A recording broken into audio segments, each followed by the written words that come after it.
দেশে ডেঙ্গু রোগের সংখ্যা প্রতিদিনই পাল্লা দিয়ে বাড়ছে, দীর্ঘ হচ্ছে মৃত্যুর সারি।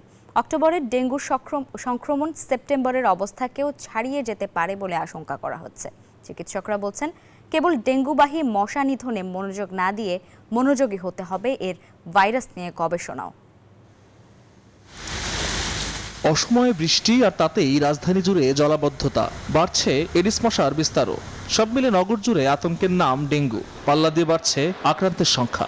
প্রথম সিমটমস হচ্ছে হাই ফিভার নিয়ে আসে, হেডেক নিয়ে আসে, অ্যানোরেক্সিয়া নিয়ে আসে, অনেক সময় অনেক পেশেন্ট ডায়রিয়াস এটাও নিয়ে আসেন, নাউসিয়া, ভমিটিং এরকম সিমটমগুলো নিয়ে আসেন।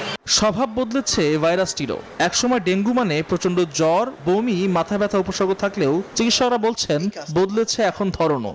ডেঙ্গুর লক্ষণও কিন্তু বদলে গিয়েছে।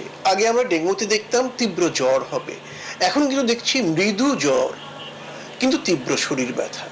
সেটিও ডেঙ্গু অথবা মৃদু জ্বর, পেটের অসুখ, পেট কামড় দিয়ে পাতলা পায়খানা হওয়া, এগুলোও কিন্তু ডেঙ্গুতে আমরা দেখতে পাচ্ছি।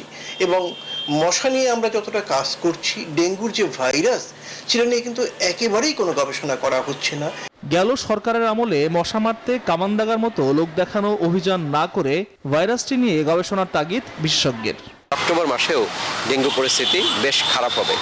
সিটি কর্পোরেশন যেভাবে এডিস মশাকে নিয়ন্ত্রণ করছে বা ডেঙ্গুকে নিয়ন্ত্রণ করছে, সেটিকে এনজিওর কিস্তি প্রথমবার বিকাশ পেমেন্ট করলেই 20 টাকা ইনস্ট্যান্ট ক্যাশব্যাক। ভিন্নভাবে চিন্তা করতে হবে। এডিস মশা নিয়ন্ত্রণ এবং কিউলেক্স মশা নিয়ন্ত্রণ পদ্ধতিটি সম্পূর্ণই আলাদা।